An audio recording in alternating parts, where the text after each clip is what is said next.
I've got 3 works in top arts. The first one is called A Light. It's a lino cut. My second is called Annihilation. It's also a lino cut. And then my third is called Night Sky Angel Love, and it's an oil painting. My lino cuts were part of the same sort of breadth of ideas, how we are kind of annihilated within a greater, vaster world. It's inspired by cities, and you have all these nooks and crannies that just gather all these strange objects from around the city. Sort of like a vast organism that you can't quite fathom, and all the people that are making it are assimilated into it. There's this inky blackness around the figure. They all blend into the dark. And then for my painting, I was looking at love. Sort of this idea that humans are like the manifestation of a pattern of love in the universe.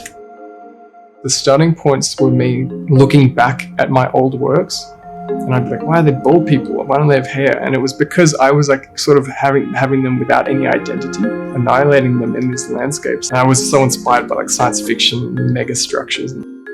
And for love, I was very inspired by books about love and about my own experiences, being in love with someone or connection to people. The sublime is something that is so unfathomable that you can look at it, but you can only ever see an infinitely small part of it. Like the idea of humans, there being a limit to human understanding of things.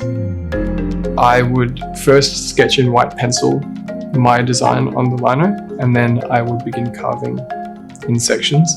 And my final print, I did the face last because it was the most important. And in oil painting, I would do sketches in burnt umber, mid-tone, and then I would sketch in burnt sienna and raw umber.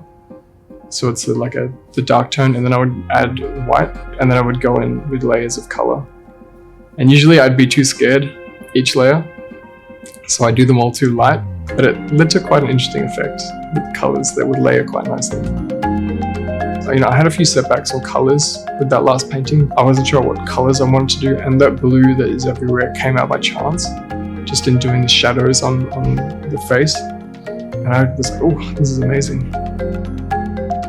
My advice is to just make it your own and seek out time to do it in hours outside of school, because then you really get to be in the process, and don't try to please the people in your class, because you can't make people like you or your work.